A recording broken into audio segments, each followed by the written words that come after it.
Video of a 75-year-old man shoved by police in Buffalo, New York went viral last week. The two officers involved have been charged with second-degree assault. But President Donald Trump reignited the controversy Tuesday, tweeting a video by a right-wing outlet presenting an unproven conspiracy theory that the man was trying to block police communication equipment. Trump accused him of being an Antifa provocateur, saying he fell harder than was pushed. Trump's tweet is the latest of a series of remarks that have stoked anger and racial division in a nation shaken with more than 2 weeks of unrest over the death of George Floyd, a black man who died after being in the custody of a white police officer. This is not a president who is capable of looking at turmoil in the country and trying to find ways to heal wounds and bring people more broadly together.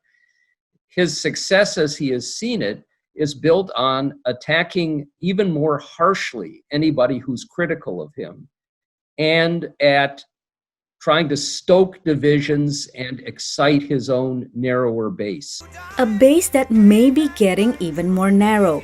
Recent polls show 76% of Americans, including 71% of whites, call racism and discrimination a big problem in the U.S. compared to 50% in 2015. A lot of white Americans are waking up to the reality that they were part of a system that maybe privileged them, but that has some pretty horrible implications for social justice and for everyone else. A survey also shows that 78% of Americans support the protests and 57% believe police officers are more likely to treat black people unfairly.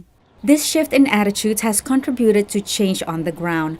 Some mayors have agreed to redirect police funds towards social services, an idea perceived as radical just a few years ago.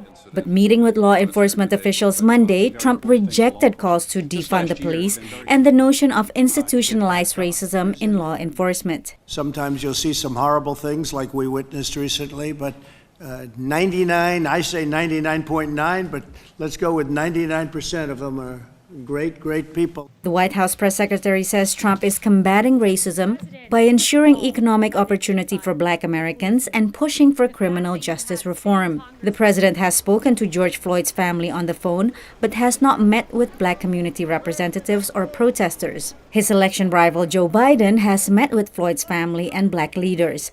While polls show Americans view Biden as more empathetic than Trump, the Democratic presidential nominee has his own challenges. He's going to have to walk a fine line, getting support, as he has in the past, from law enforcement officials, while also making the strong call for dramatic transformation in how we deal with police and police violence in the country. Biden has denounced rioting and also rejected calls to defund the police.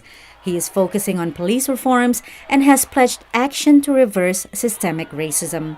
Patsy Widakuswara, VOA News, Washington.